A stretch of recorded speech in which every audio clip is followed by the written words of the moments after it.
I'm Glen Darcey, Vice President of Product Management for Arturia. Today I'm going to be showing you a little bit about the BeatStep Pro sequencers.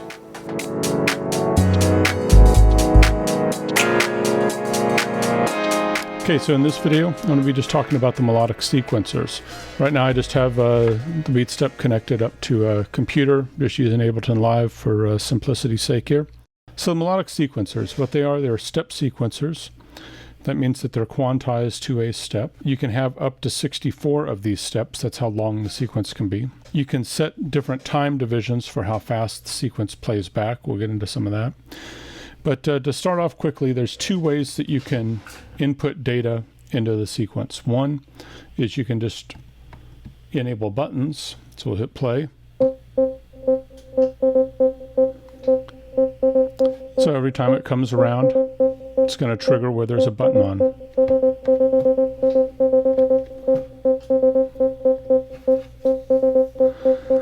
And then you can set the pitches via the knobs. And these knobs are touch knobs. So when I touch a knob, you can see the value of what that knob is. So here's knob 12, we touch it, and it's a C3. Actually, they're all C3. So why are they C3? Well, it's because we cleared the pattern to begin with. So to clear a pattern, start fresh, press the shift button and hit number 1. Hit silkscreen clear pattern.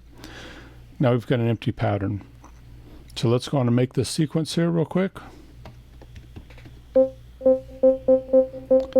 So, like I said, you touch the knob, it's going to show you the pitch, and it's showing C3 on that note, C3 on number 5.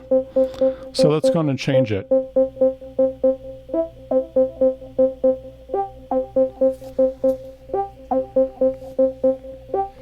And you can see as I turn a knob that it goes chromatically up.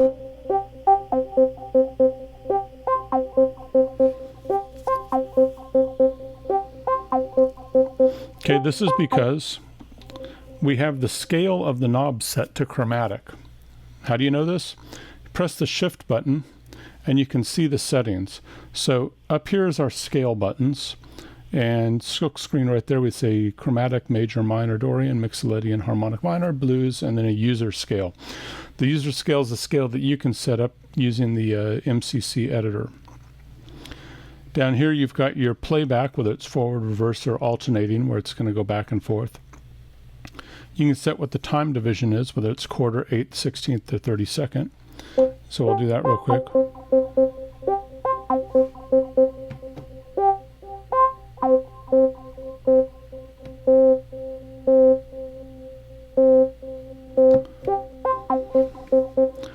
So easy enough.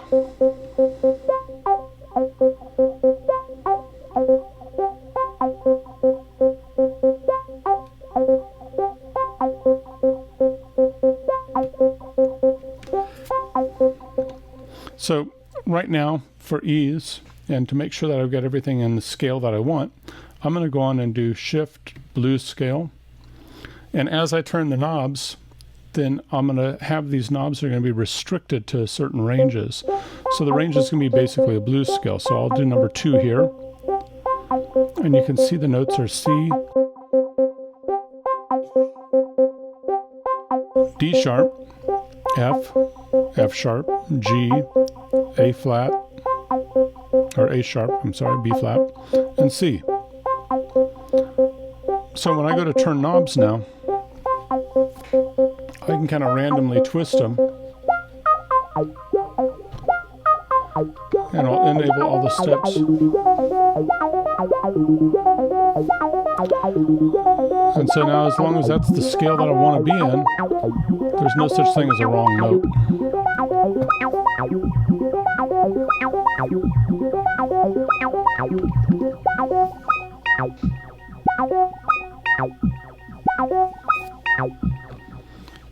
So that's pretty simple of how you use the knobs to enter a pitch.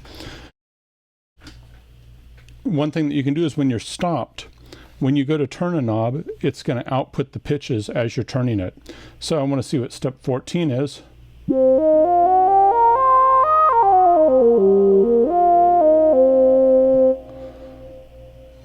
So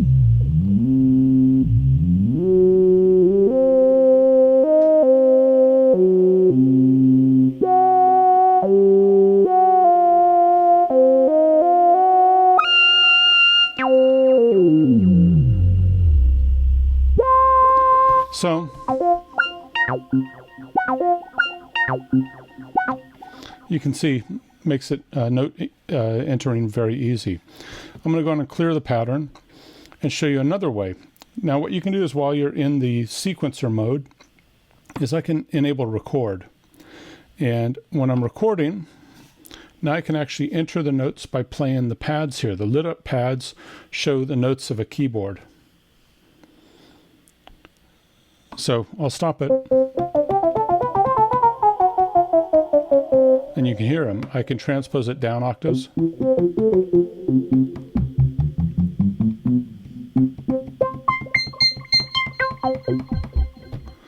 And the octave buttons will flash at different speeds based on what octave you're on.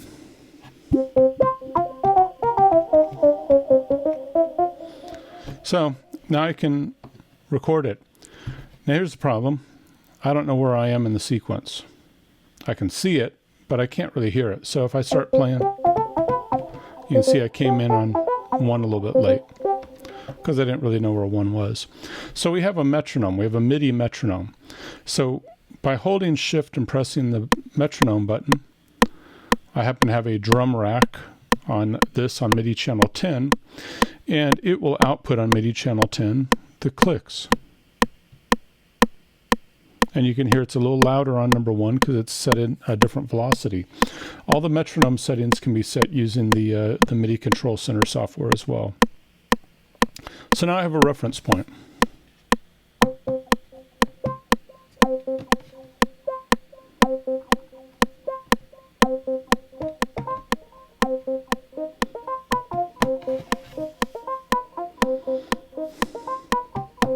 And you can go back and re-edit notes, just by playing them, or I can turn off record. I can go in and manually change them via the knobs. I can, of course, enable, disable things. I'll turn off the metronome now that I have it. So, pretty simple.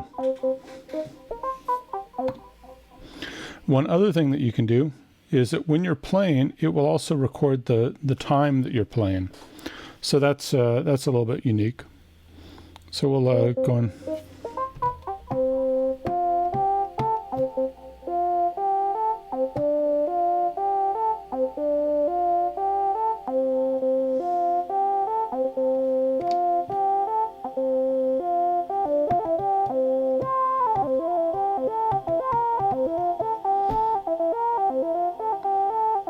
So just do stupid stuff.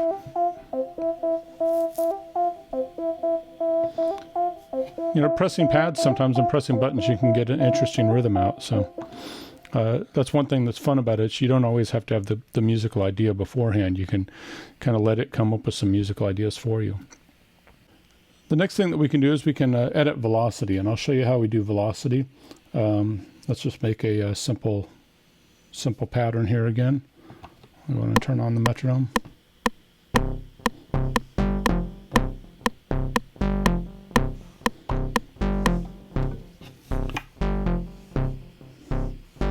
So I can have it accentuate different notes here. So we'll go to velocity. We can see this velocity is at 98. So let's turn it up. And we'll put 1 up at... Now one thing that we've got also is we've got some held notes here.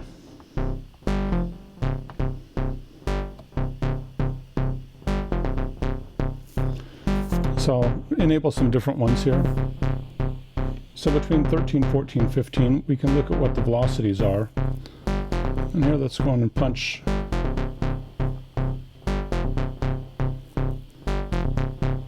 So you can hear 14's a little bit muted.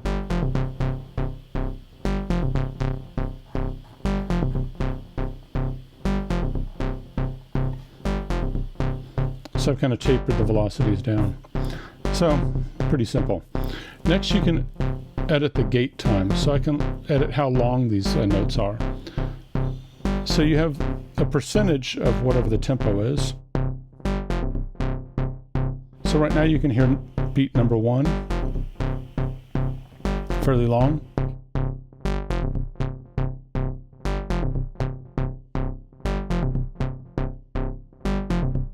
And on a lot of your synths,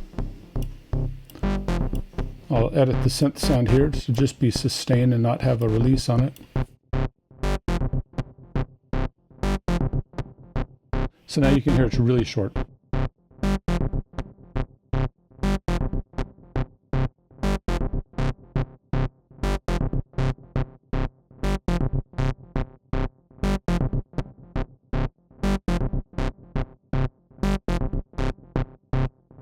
Now one thing I can do is I can actually tie this to the next note.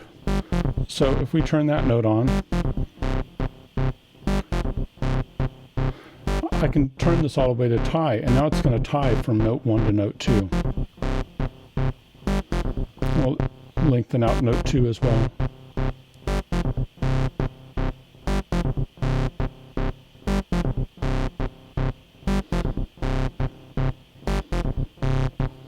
So you can hear how that's extending the notes.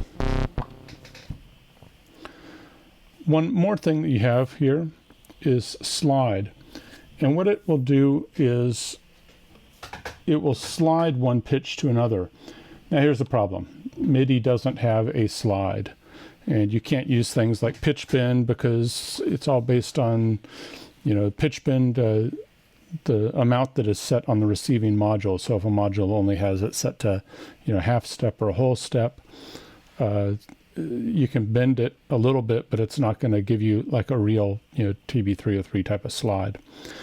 What we do is we overlap the notes. So you'll have a note on and then note off and then note on and off. So if you tie them, what we're doing is we're removing the note off and that second note on. If we slide them, what we're doing is we're overlapping it. So you get note on, note off, note off. So it forces a legato playing. So like if you're playing a keyboard and you play one note, and before you release that, you hit the next note and then you release the note, it's legato. So if your synth supports a mono legato or a legato portamento, then you can do slide via Midi. Slide really works best with CV gate out because then we can ramp up the CV and you can get that 808 or that 303 type of a slide effect going on. But what it'll do here in Midi is it's going to just overlap the note on and off, and it's going to make it play legato. Okay, I want to transpose this sequence. How do I transpose it? Well, you can hold down the sequence button and you'll see a note flashes, and that flashing note's showing the transpose. So right now it's at C was the default, but now I can transpose it up a minor third.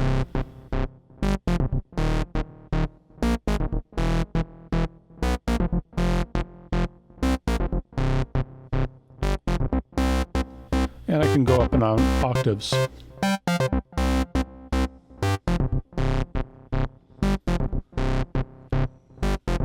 Now one thing, if I leave this sequence now, I go choose a different sequence, it's not going to store it. The sequences have to be stored to have them stay in memory. The way you save a sequence is you press the save button and then you hit the sequence number you want. If I wanted to copy a sequence, I could go save and then say copy to number 4. So I play sequence 1 and then I go choose sequence 4, same thing.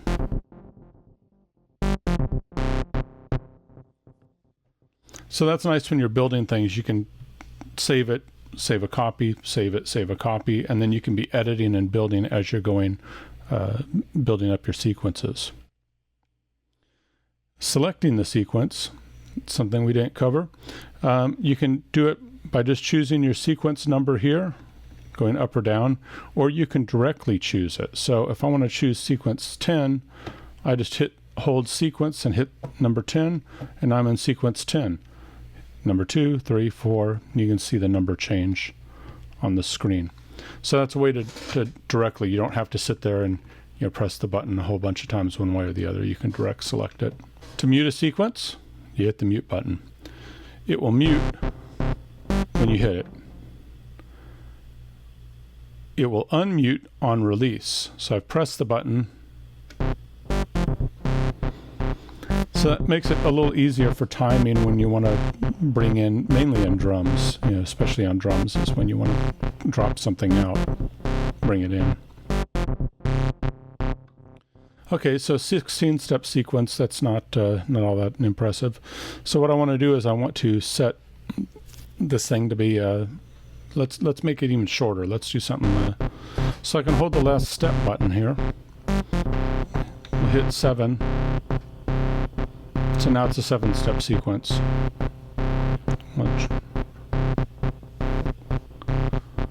Or 12.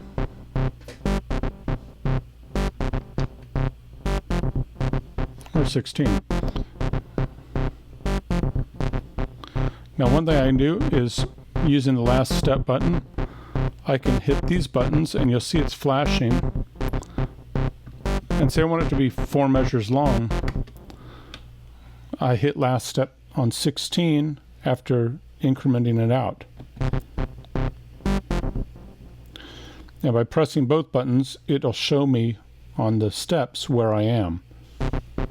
So it's here, second bank of 32, going 33 to 48, going 49 to 64, back and around. So we can quickly just populate this sequence here.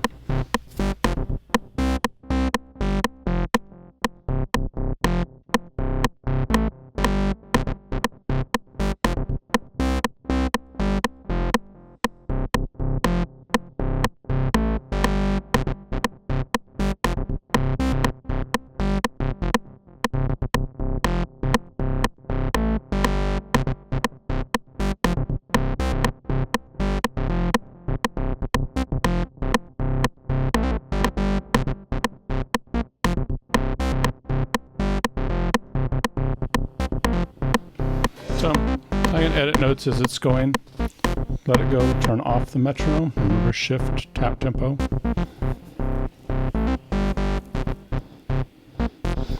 Now I can swing the track if I want, and I can swing all the tracks by just turning up the swing.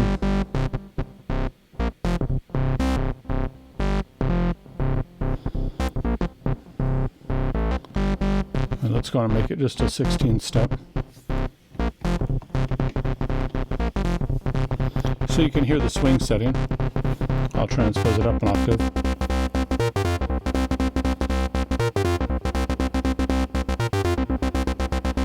But if I had 2 sequences going, and we'll make one here real quick.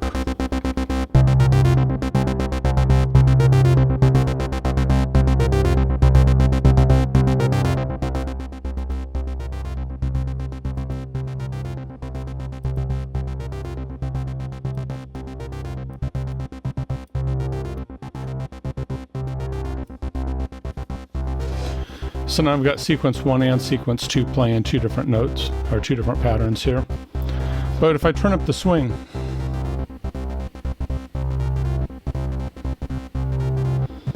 they both swing. So what I want to do is, I like sequence 2 playing it straight, but I want number 1 to swing. So I can hit current track when I have the track selected.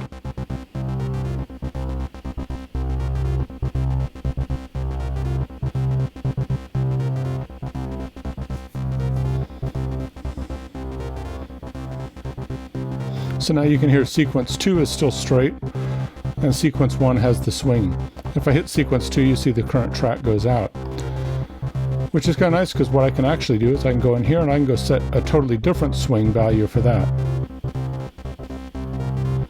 If I offset the global, here we'll set the current one to 60 on this. If I go over here and I offset the global by 7, I go back and I look in here, you're going to see it's at 67 now. So the global is additive to the other swing part.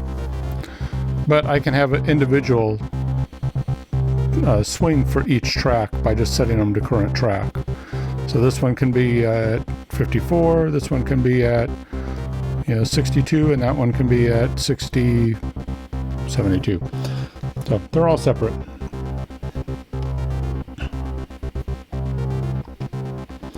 And you can just turn them off if you want them off.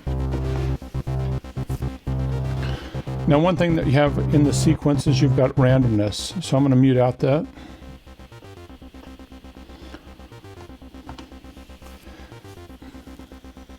So you can hear it's pretty, you've been hearing it over and over again, so you know what this is.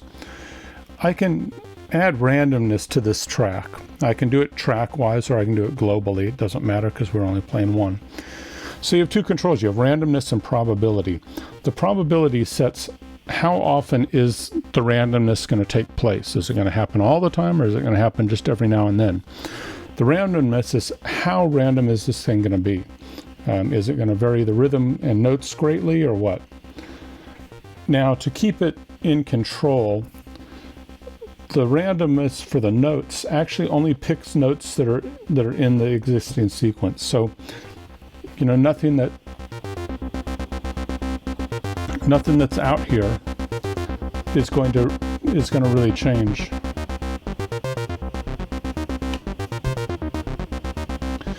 So we're going to take the probability all the way up so something's always changing. I'm going to give it a little bit.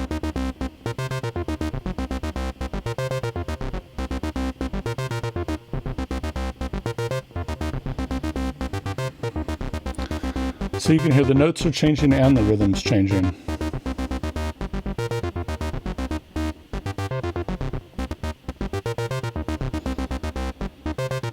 Turn the randomness to 0 and I'll go back to the original.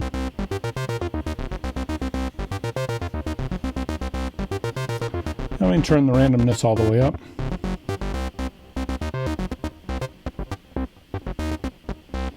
So it's randomizing velocity, gaits, and which pitch it's choosing. But once again, it's only pulling pitches from this pool of what existing pitches are in the sequence. So you get controlled randomness in the pitch.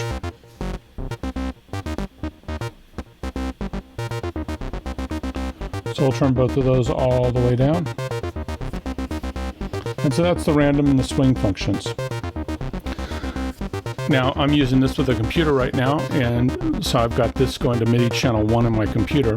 I can change the MIDI channel on this by holding down channel, and you can see I've got green and I've got red going here. I've got yellow. Red is the control mode. So my green sequence is on 1, my yellow sequence is on 2, and my drum sequence is on 10. So I can go put this on, let's go put it on 2 now.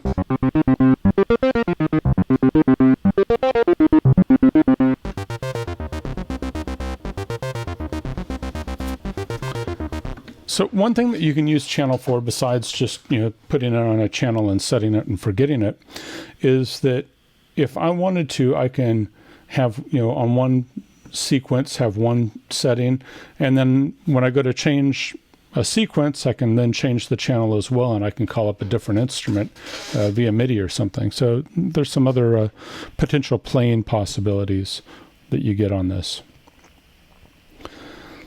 We'll go over here real quick and talk about the Transpose link. Currently, we'll get these two going.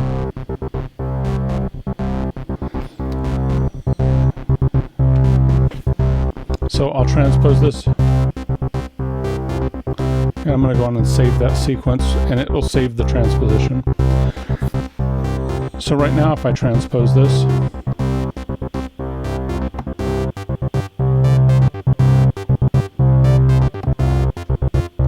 you hear that number 1's transposing, but number 2 is not. So sometimes you want individual. Sometimes you want the transpose to follow each other though. So you hit transpose link on.